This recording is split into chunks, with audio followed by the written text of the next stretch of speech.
lived long enough to understand when you're black in America and you don't pay your bills on time, they will foreclose on your house.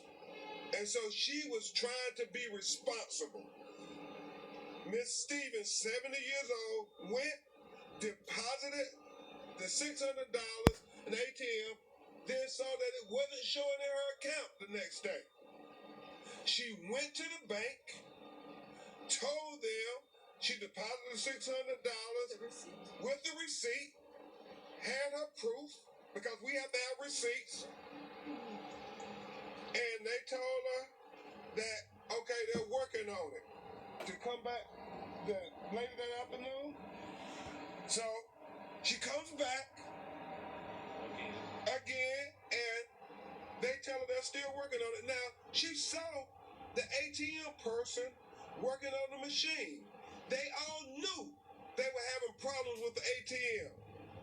And so she comes back a second time saying, hey, I really need this money. I gotta pay my mortgage. I can't be late on my mortgage. I deposited the money. I need to pay my mortgage. They tell her, well, we're working on it. Come back again. A third time. She's been responsible and awfully patient. She comes back a third time. And I think Ms. Stevens, Attorney Chavez, they told her that they acknowledged the ATM engineer had the $600 in cash. They acknowledged the problem was their problem. And she said, well, just give me my money. I got to pay my mortgage. I put it in my account, credit my account. I got to pay my mortgage.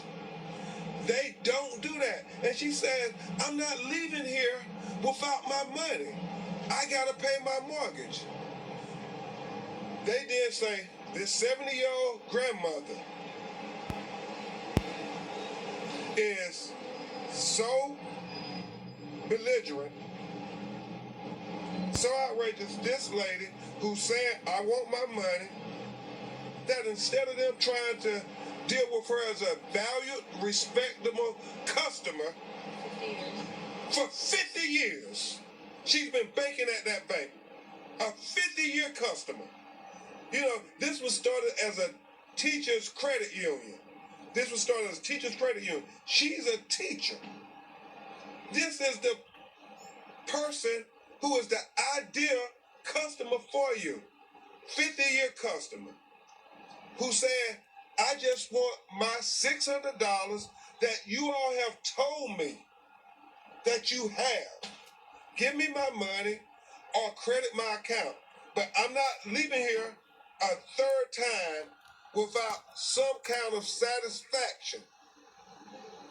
She couldn't get any satisfaction because they called the police.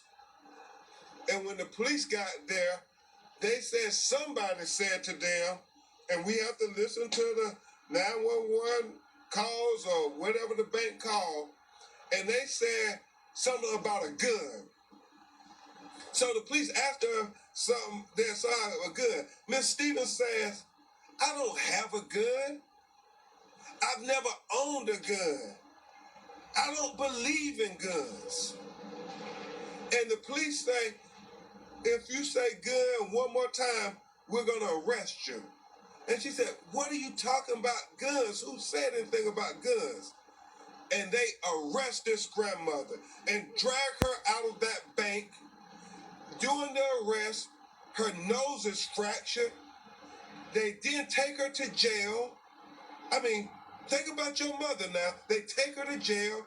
Nobody's notified her family because she is resisting and protesting, saying, hold on, I didn't do anything wrong.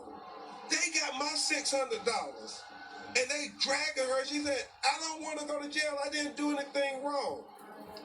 They throw her in jail and they say, because she is resisting so much that they put her on suicide watch. They take off all her clothes and throw her into a jail cell naked for the night, where she's on the floor with all kind of spots and liquid on the floor, ants crawling.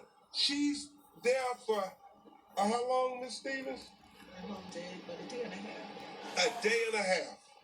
She's in jail.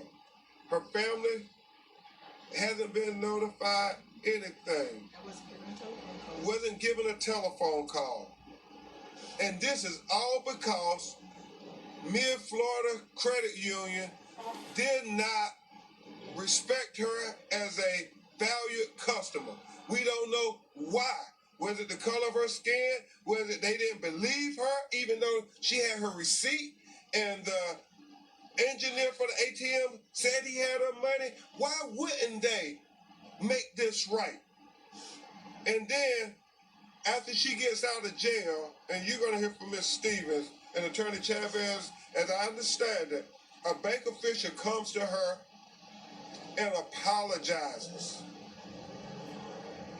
Bought her orchid with a $300 gift card. And the day after she gets out of jail, and said that this never should have happened. This is what they tell her. They say, we're going to cover 1 month of your mortgage. But she had to be humiliated, her nose fractured, and in jail for over 30 hours butt naked for banking while black.